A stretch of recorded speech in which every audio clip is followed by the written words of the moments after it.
Going a different route today. Got a rather nice errand to run. I'm going to meet a former student, and she's taking me to a place called Haiti, which she used to be the marketing manager for. And the reason she's a former student is because she achieved what she needed to achieve, and she's now studying, currently online in the UK, a marketing master's degree. But to get there, she had to take an IELTS test at the International English Language Testing System. And I was once an IELTS teacher. I was once an IELTS examiner. And so I have an ability to help people get what they need. So this is a great job. You spend a little bit of time helping someone, and then a few weeks later they contact you and say, "Hey Jerry, I've got what I needed to get. I'm going to England. It's fantastic." Unfortunately, because of COVID, although she's going to England, she's doing it online for the first term. Now, tricky little bit here. I come out of the laneway onto the road.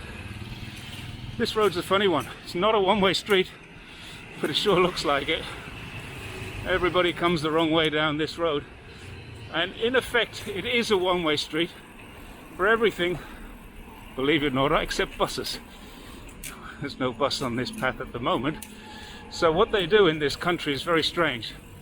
When they build a one-way system, they don't change the bus routes. So it's only one way when there's no buses.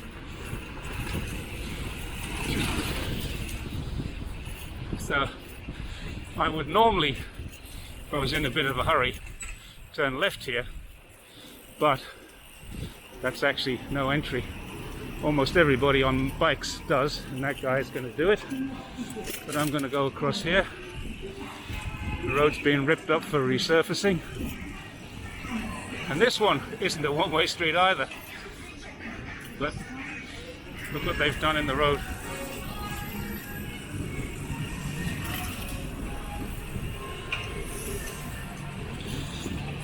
From my place to get here, there are 2 or 3 routes, but this is the only legal route. On a bike, it's pretty easy to just break the laws. But today I'm doing it the legal way. This is very common in China.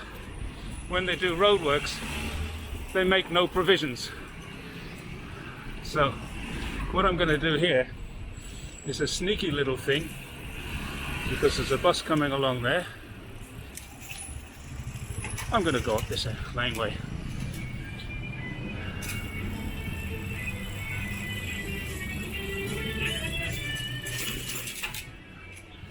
This is another laneway that I know very well, because when I first got married, my wife and I bought an apartment in this block. Now, the apartment we still own, that's in her name, and then when we moved to another apartment we put it in my name. So technically we have an apartment each, but she calls hers hers and she calls mine ours.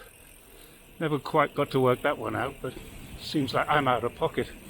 Anyway, we're pretty comfortable living where we live, and we've got a spare apartment for the future. Certainly it's a good investment. Now we're out of the lanes and into modern China, except that there's a fair bit of parking issues, a fair bit of driving problems.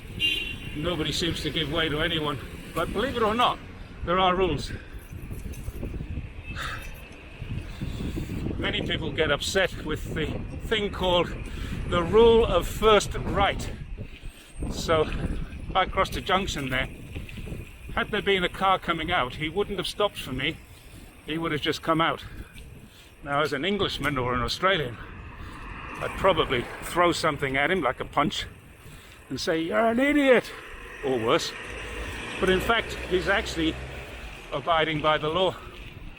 The law says if he comes out and I hit him in the front of his car, then it's his fault. If I hit him at the back of the car, then it's my fault, because he was already there first. If I hit him in the middle, this is where it gets funny.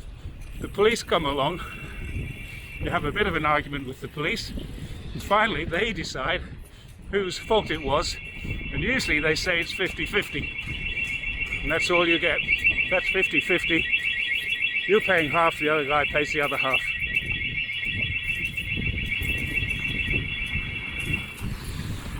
No, that didn't look like it, but that's actually a little hill. Whew.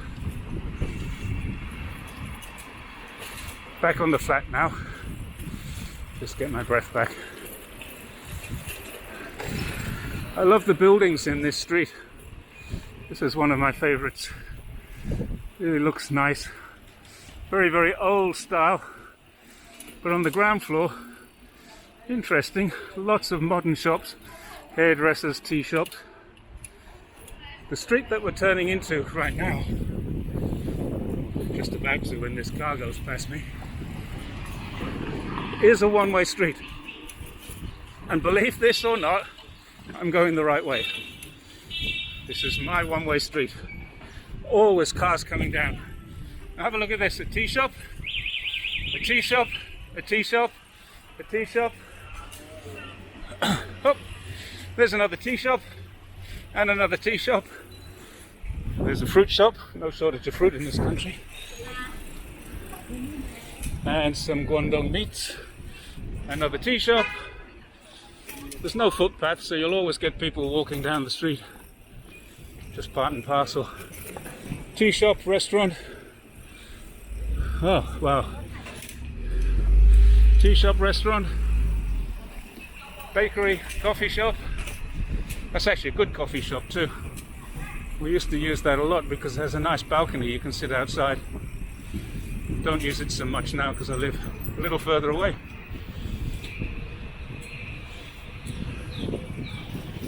And another little bakery, coffee shop. And another little coffee shop and a tea shop or a snack bar. They all sell tea. This street is known as, guess what? Tea Shop Street. We have another street round the corner which is Mobile Phone Street, and literally every second shop, no, not every second shop, 3 out of every 4 shops are mobile phone shops. So if you want to buy a mobile phone, you go there. But if you want to invest in a mobile phone shop, I would suggest it's not a good location. Now I take this little shortcut here, and in a few moments we're going to come out in modern China. Finally, people say, all these videos you're posting, Jerry, we never see modern China. Well, there is a modern part of Zhongshan. In fact, the truth is most of it's modern.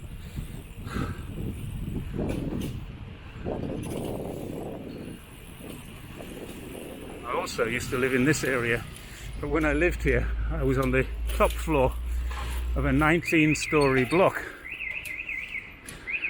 And being the top floor, it was the highest building. You can see it ahead there. It's a grey looking building. That used to be the tallest building in the area. Now I'm just going to do something a little bit smart here and change my plan, because believe it or not, this is quite legitimate and legal. I'm now riding on the footpath. Except look what happens when you ride on the footpath. This is my bike lane and this guy's got it. How can I get through there?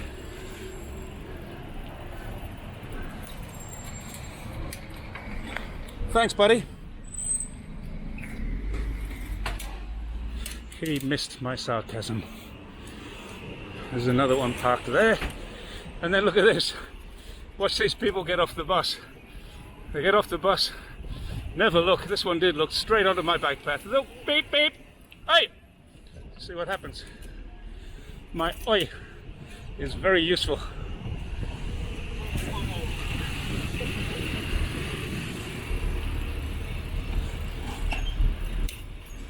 This is where I'm heading to.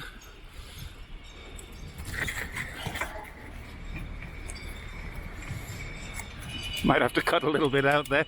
I was going up a very steep curb and whoops. Or maybe I'll just leave it in. It shows the dilemma of riding on a bike path. Look at this. The bike path just disappears. Fortunately, there's not many people around today. This footpath is full at 9 o'clock in the morning. So you get on the bike path and you go, oh, where's my bike path gone? So this is a shopping center called Lihe, and it's pretty darn high. I think on the top of one of the buildings is the Hilton Hotel, and we were up there the other day on the 57th floor, I think. There's an Italian restaurant, and from the Italian restaurant you can walk up to the roof garden. We had a charity party on the roof garden, which was supposed to be turned into a video and supposed to come soon. Well, that was supposed to be in October actually. Hasn't happened yet, but the video is being made. It's in post-production now.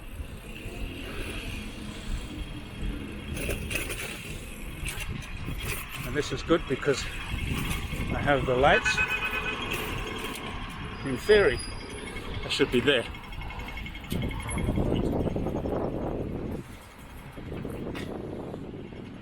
So you can see modern China there. You have all the banking. This is the Bank of China Tower. The ICBC is over there. Lots of different things going on here.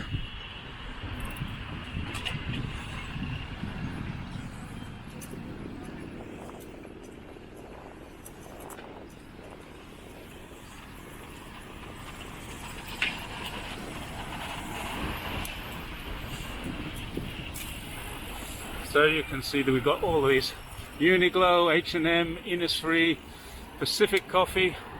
Lots of good Western brands in there. I think Pacific Coffee might be a Hong Kong brand, but very popular over here. And just here is a bike rack. This is where I'm going to attempt to park my bike. So arriving at Lihe, meeting my friend Holly. We're going to have a cup of milk tea together and signing off now. Cheers, everyone.